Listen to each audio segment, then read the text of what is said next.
Here in the studio is Catherine Nicholson, our Europe Affairs editor. First of all, what's been the reaction to his victory from across Europe? There was quite swift, positive reaction, I can say, from pretty much all of the EU's 27 heads of state and government and the heads of the EU's institutions. So one of the first out of the starting blocks was Ursula von der Leyen. She's the president of the European Commission. We know that she is close to Emmanuel Macron. He helped to get her into that job, indeed, in the first place. She said her congratulations, and she's looking forward to moving France and Europe forward together, making reforms to the European Union that Emmanuel Macron has been talking about and which she supports as well. Warm congratulations as well from the head of the European Council, Charles Michel, former Belgian Prime Minister. He said in this tormented time, we need a solid Europe and a France that's totally engaged for an EU that's more sovereign and more strategic. In terms of some of the national leaders, Olaf Scholz, the head of the EU's biggest member state, Germany, another founding member like France, and part of that Franco-German couple that we talk about as being this motor of Europe.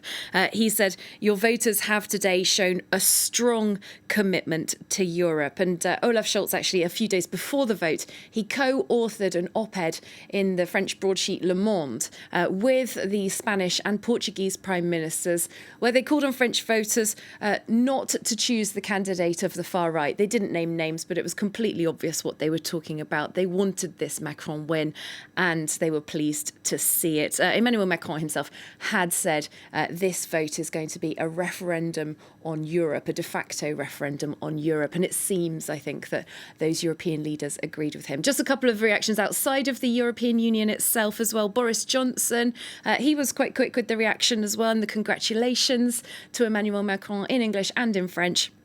He said that France is one of the closest and most important allies of the United Kingdom. He's looking forward to continuing to work together.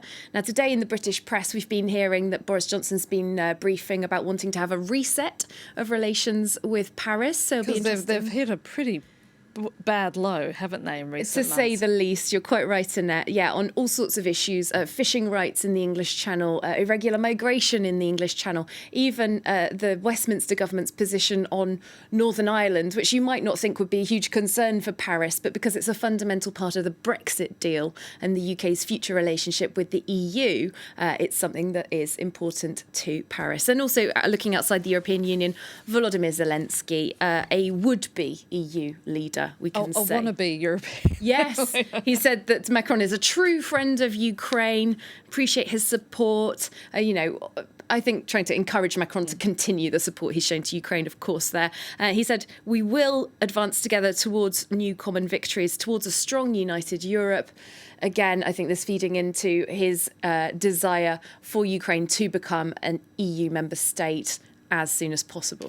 Just to remind the viewer who may not realise, especially those living outside of the EU, the importance that France plays within the European bloc, and why did it matter so much that we've got a Macron victory as opposed to a Le Pen victory? Well, the long and short of it is that these two candidates had extremely different visions of what they wanted for the European Union, what they wanted for France's place within the European Union. As I said, France, a founding member of the European Union, along with Germany and just a couple of other of the current member states. It was partially about tying France and Germany together in the post-war years by trade to try and keep peace in Europe. So for Emmanuel Macron, he really holds true to these long-held EU ideals about peace, about unity, about trade, of course. The EU is France's number one trade partner. And France is important to the EU as well. It's the second biggest economy in the EU. It's the only nuclear-armed member of the European Union since the UK left with Brexit. It's also the EU's only permanent member of the United Nations Security Council, thanks to those nuclear weapons, again, since Brexit. France, an important player beyond the EU on the world stage, giving the EU perhaps a bit of status that it might not necessarily have otherwise. And also Emmanuel Macron, just pledging this continued stability of the European Union. Marine Le Pen, conversely, wanted to go to Brussels, renegotiate fundamental treaties, the rules, the bedrock of how the European Union works. And she also was proposing laws nationally, like this France First policy, giving French citizens precedence for things like certain jobs, housing, social benefits, which went completely contrary to EU laws on freedom of movement around the single market. Would have been a huge challenge to Brussels if Marine Le Pen had gotten in, hence this huge sigh of relief that we're hearing from those European capitals. Catherine Nicholson, thank you so much.